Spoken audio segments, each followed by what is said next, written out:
The real history of the devil explained. In the oldest stories of the Bible, the devil was not God's enemy. He worked for God. He was a trusted member of the heavenly court, a kind of prosecuting attorney whose job was to test whether human faith was real. He didn't even have a name. He had a job title. And the horns, the pitchfork, the red skin, the lake of fire, none of it was original. Every piece of the devil you fear was borrowed, mistranslated, or invented centuries after the Bible was written. This is the story of how a loyal servant of heaven was slowly transformed into the most feared villain in human history. And it is far stranger than you were ever taught. Please subscribe for a new deep dive every week. In the next 15 minutes, we are going to perform an autopsy on evil itself. We will trace the devil from his humble beginning as a faceless courtroom accuser, through a Persian war between light and darkness, into the body of a defeated Babylonian king, and finally into the goat-legged, pitchfork-wielding monster of medieval imagination. You will discover that the most famous verses people quote about Satan's fall are not even about Satan at all. By the end, you will understand exactly who built the devil, why they needed him, and what the people who wrote the Bible actually believed about the source of evil. Let's begin in the courtroom of heaven. Open the book of Job, one of the oldest texts in the Hebrew Bible, and you find a scene that completely contradicts everything you've been told. The sons of God gather before the throne, and among them comes a figure called Satan. Here is the detail that changes everything. In the original Hebrew, it is not a personal name. It is a title with the definite article attached, Satan, meaning the accuser or the adversary. It's the equivalent of calling someone the prosecutor. This figure is not God's enemy. He is a functioning member of the divine council, reporting for duty like everyone else. And his role is to test. He suggests to God that the righteous man, Job, is only faithful because he's been blessed and protected. Take it all away, the accuser argues, and Job will curse God to his face. Crucially, and this is what most people miss, the accuser cannot act on his own. He needs God's explicit permission for every single thing he does. He is an agent, an employee of heaven, carrying out a function within the divine system. The same picture appears in the book of Zechariah, where the accuser stands in a courtroom to bring charges against a high priest. This is the devil's origin. Not a cosmic rebel, not a fallen angel of fire, but a prosecuting attorney in the court of heaven, doing exactly what God permits. So how did this courtroom official become the supreme enemy of all that is good? The transformation begins, as so many do, with an empire and a war between light and darkness. To understand the devil's evolution, we have to return to the same turning point that reshaped the entire Hebrew afterlife, the Babylonian exile and the centuries of Persian rule that followed. During this era, Jewish thinkers came into deep contact with Zoroastrianism, the Persian faith. And Zoroastrianism was built on an idea the old Hebrew religion did not have: a fundamental cosmic dualism. On one side, the supreme good God of light. On the other, a being of pure destructive evil, a spirit of darkness and the lie, locked in an eternal war against the good. This was a radically different way of explaining evil. In the older Hebrew worldview, God was the source of everything, both good fortune and calamity. But a cosmic enemy, a being who is the very embodiment of evil opposing God, offered a cleaner answer to the oldest question of all: why do bad things happen? Over the centuries after the exile, the faceless courtroom accuser began to absorb this new role. He started to detach from the divine counsel and harden into something independent, an opposing force. The job title was slowly becoming a personality, and in the Jewish writings of the centuries just before Christianity, this figure explodes into a full cosmic villain with names like Belial and Mastema, commanding armies of evil spirits. But to complete the transformation, two unrelated passages of Scripture had to be misread, and the results echo to this day. Here is one of the greatest cases of mistaken identity in all of religious history. The name Lucifer, the most famous name for the devil, almost certainly does not refer to the devil at all. The name comes from a single passage in the book of Isaiah. The prophet delivers a taunt, a mocking poem, against the king of Babylon, the tyrant who had conquered and humiliated Israel. He cries out, "How you have fallen from heaven, O shining one, son of the dawn." The Hebrew phrase refers to the morning star, the planet Venus, blazing at dawn before being swallowed by the rising sun. It was a metaphor.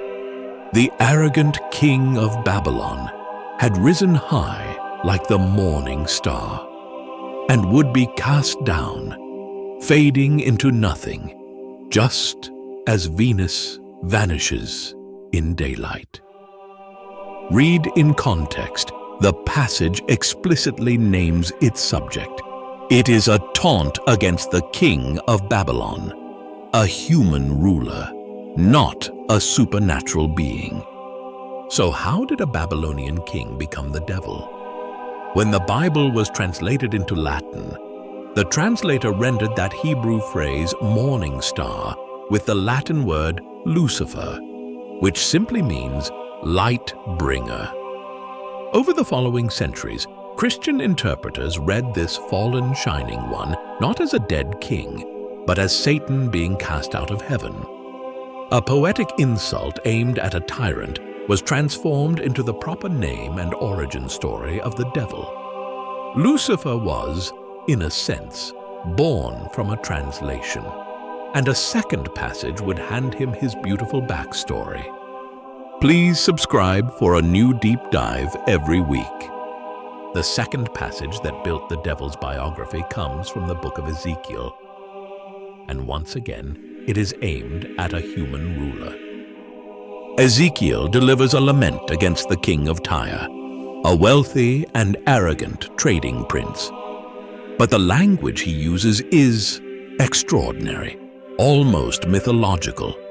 He describes this figure as having been in Eden, the garden of God, as a guardian cherub, blameless and perfect, covered in precious stones, walking among the stones of fire, until pride and corruption were found in him, and he was cast down and destroyed.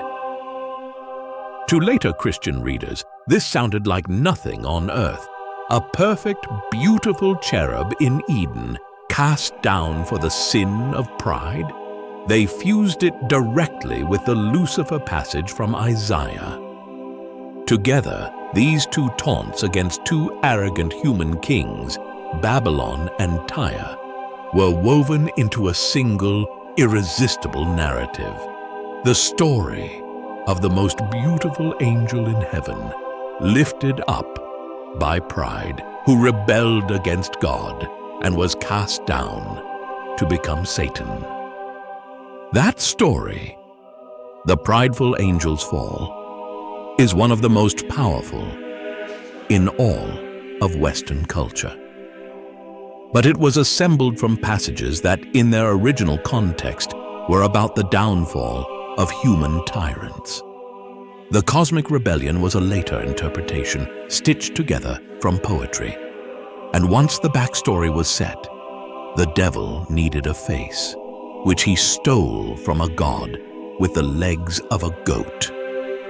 Picture the devil, horns, cloven hooves, a goat-like lower body, a pointed tail, a pitchfork or trident. Here is the truth. Not one of those features comes from the Bible. The scriptures never describe Satan's physical appearance that way at all. So where did this iconic image come from? Largely from the gods of the pagan world that early Christianity was competing against. Consider Pan, the Greek god of the wild, depicted with the horns, legs, and hooves of a goat. Consider the satyrs, the lustful goat men of Greek mythology. Consider Faunus, their Roman counterpart. These nature deities, associated with wilderness, fertility, and untamed instinct, provided a ready-made visual vocabulary. As Christianity spread, the old pagan gods were not simply forgotten. They were demonized in the most literal sense. The horned, goat-legged nature god became the template for the enemy of God. The trident, an attribute of sea gods and underworld imagery, became the devil's pitchfork. The wild, sexual, untamed deity of the pagans was the perfect raw material for a Christian symbol of temptation and sin. By the Middle Ages, this composite monster was everywhere. Carved into cathedrals, painted in doom murals, used to terrify congregations into obedience. The faceless courtroom accuser of Job now had the body of a pagan god. But there was still one more storyteller who would lock the image into the human imagination forever. Let's address the most famous devil story of all, the serpent in the Garden of Eden. Everyone knows that the snake who tempted humanity was Satan in disguise. But read the actual text of Genesis, and something surprising emerges. The book of Genesis never identifies the serpent as Satan. It calls it simply the most cunning of the wild animals that God had made. There is no mention of the devil, no fallen angel, no Lucifer. In its original context, the story is about a talking serpent, a crafty creature, not a cosmic enemy in disguise. The identification of the serpent with Satan came much later. It was the book of Revelation, written near the end of the 1st century, that finally fused the imagery, referring to that ancient serpent who is called the devil and Satan. Once that connection was made, readers projected it backward onto Genesis, and the serpent of Eden retroactively became the devil's first appearance. This is the pattern of the entire story. Disparate images written across 1,000 years by different people for different reasons. A courtroom accuser, a Persian dualism, a Babylonian king, a king of Tyre, a pagan goat god, a garden serpent, were gradually collected, fused, and crystallized into one unified character. And the final fusion was performed by the same poet who built our image of hell. Two works of literature, more than any sermon, gave us the devil we picture today. The first is Dante's Inferno. In Dante's vision, written in the early 1300s, Satan is not a charming tempter. He is a monstrous, three-faced giant, frozen in a lake of ice at the very center of hell, weeping and gnawing on the worst traitors in history. It is a terrifying, grotesque image of evil as cold, trapped, and pitiful. But the second work gave the devil something even more dangerous: charisma. In the 1600s, the English poet John Milton wrote Paradise Lost, an epic retelling of the angelic rebellion and the fall of humanity. And Milton's Satan is unforgettable, proud, eloquent, defiant, declaring it better to reign in hell than serve in heaven. He is so compelling, so tragic, that readers for centuries have argued he is the true hero of the poem. Between them, Dante and Milton completed the portrait. They took the scattered fragments of scripture and the demonized pagan imagery and forged a fully realized character. A fallen archangel with a tragic backstory, a defiant personality, and a kingdom in hell. This literary devil became the public's theology. When people picture Satan today, they are not picturing the accuser of Job. They are picturing Milton and Dante. So let's assemble the autopsy. The devil, as you imagine him, is not a single figure handed down from the beginning. He is a 1,000-year construction. He began as Ha-Satan, the courtroom accuser, an employee of heaven who needed God's permission to act. He absorbed the role of cosmic enemy from Persian dualism during the exile. He inherited the name Lucifer from a poetic taunt against a Babylonian king. He gained his beautiful fall from a lament over the king of Tyre. He stole his horns, hooves, and pitchfork from the pagan god Pan and his kin. He was retroactively written into the Garden of Eden by the Book of Revelation. And he was finally given his face and his personality by Dante and Milton. What the earliest writers of Scripture believed about evil was quieter, stranger, and far more uncomfortable than the horned villain we inherited. They wrestled with a world where God permitted suffering, where an accuser tested faith, where the source of evil was a haunting, open question. The devil we fear is real as an idea, one of the most powerful ideas humanity has ever produced. But he has a history, and now you know it. If the devil was assembled over 1,000 years and hell was built the same way, then it raises the biggest question of all. What did the people who wrote the Bible actually believe about God himself in the beginning?